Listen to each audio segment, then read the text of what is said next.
Mapagpalang umaga po, mga minamahal kong kapatid. Ito po ang inyong lingkod, si Monsignor, Father Jaime Vicente po. May mga tatalakayin po tayo about po sa kaganapan na nangyayari sa ibabaw ng lupa. Mga mahal kong kapatid, wala pong tigil ang mga alagad ni Satanas na Diablo.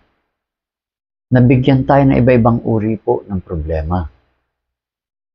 Pero wala rin tigil ang Ama na paggagabay sa atin upang gampanan natin ang ating tungkulin sa Ama na sumunod, magpasakop kay Ama at gumawa ng mga kabutihan na naaayon sa kalooban ng Ama. Ganito yun, mga kapatid. Kung ang mga demonyo may mga pamamaraan para sirain ang pananampalataya natin sa Diyos, pinagkalooban naman tayo ng Ama ng iba-iba't uri ng mga karunungan upang lumaban sa mga gawa ng mga masasamang espiritu. Kaya nga po, narito po ako upang magbigay sa inyo ng mga pagpapayo, paggagabay na pinagawa po ako ng banal na espiritu ng Diyos Amang makapangyarihan sa lahat. Diyos Anak, Diyos Espiritong Banal, ng mga kasangkapan na banal na tinatawag na sacramental tools. Kaya mga mahal kong kapatid, ang sacramental tools po ay nagwawasak ng kapangyarihan ng mga kadiliman. Kaya eto po, ipapakita ko po sa inyo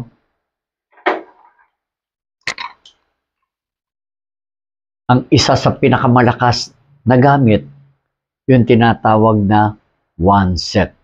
One set po mga kapatid. Ha? Dali lang po para ma-share ko po sa inyo lahat. Okay.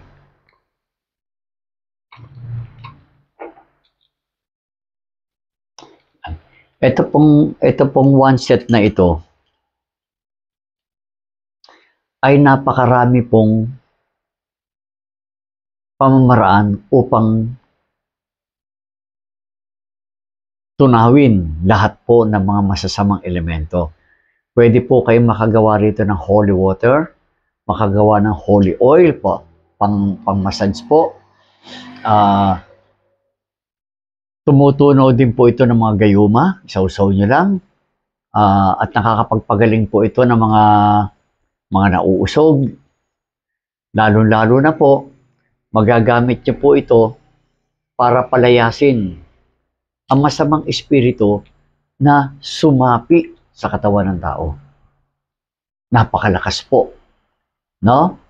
At saka nakagawa rin po nito sa natutulungan kayo na pwede po kayo mag-astral travel na hindi kayo mapapahamak.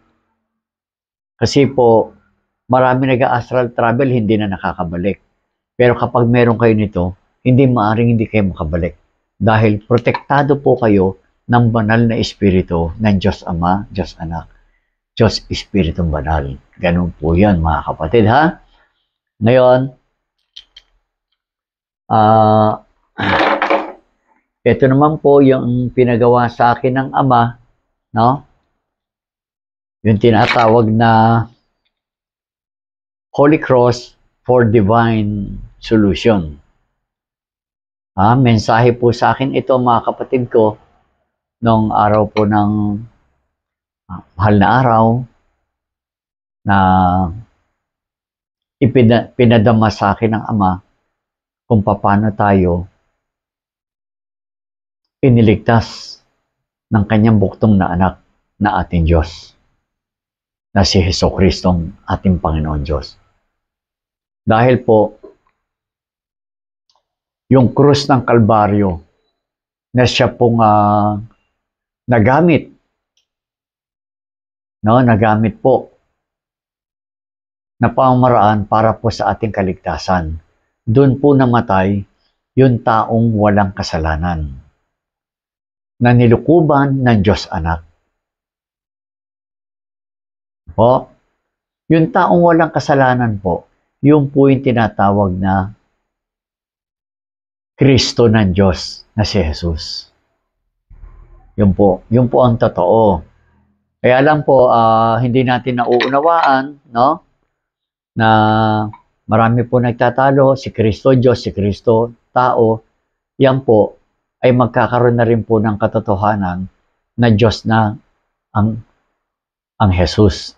Kasi po, ang pinanganak ng Espiritu ay Espiritu nga. Pinanganak ng laman ay laman nga. Kaya po yung Espiritu na anak ng Diyos, hiniling sa Ama na ipaghanda siya ng katawan. Yun po yung Jesus. Kahulugan ng Jesus, tagapagligtas o Savior. Ang kahulugan naman po ng Kristo ay napili. Kaya ganito po, sinabi ng anak, Ama, ipaghanda mo ako ng katawan. Kaya ang Ama, pinili niya, napili niya yung katawan na yon para tagapagligtas. Kaya ang tawag po doon, Kristo Jesus, napiling tagapagligtas. Yun po yung katawan na laman na ipinanganak ni Maria. Ganyan, no? Kaya mga kapatid ko, nilukuban niya, bumaba po ang berbo. Ang berbo po, yun ang anak ng Diyos. Yung Espiritu. Bumaba po ang berbo, nagkatawan tao. Nilukuban niya, yung laman na yon, yung katawan na yon, upang mapangalagaan ng Espiritu na hindi magkasala. Hanggang sa paglaki, dumating po yung oras na ng panahon na para magamit sa kaligtasan, yun po. Kaya nahatulan ng kamatayan si Kristo Jesus, nahatulan siyang wala siyang kasalanan. Yun po ang deklara ni Poncio Pilato. Sabi niya, Jesus, wala akong nakitang kasalanan, meron ka. Pero ipinapapatay ka ng mga pare. Totoo po, mga pare po nagpapatay sa kanya. Kasama pa ng mga ibang alagad ng pare, yung mga sumama sa pare, para ipapatay ang taong walang kasalanan. Kaya mga kapatid ko, yung time na yon na namatay na, yung taong walang kasalanan, ang Diyos po na nagsalita, Ama, tapos na po. Naialay ko na po ang katawang tao nito na walang kasalanan upang matubos tayo sa ating mga kasalanan. Kaya po pumanik ang Panginoong Hesus, muli siyang bumaba, Espiritu na po siya noon.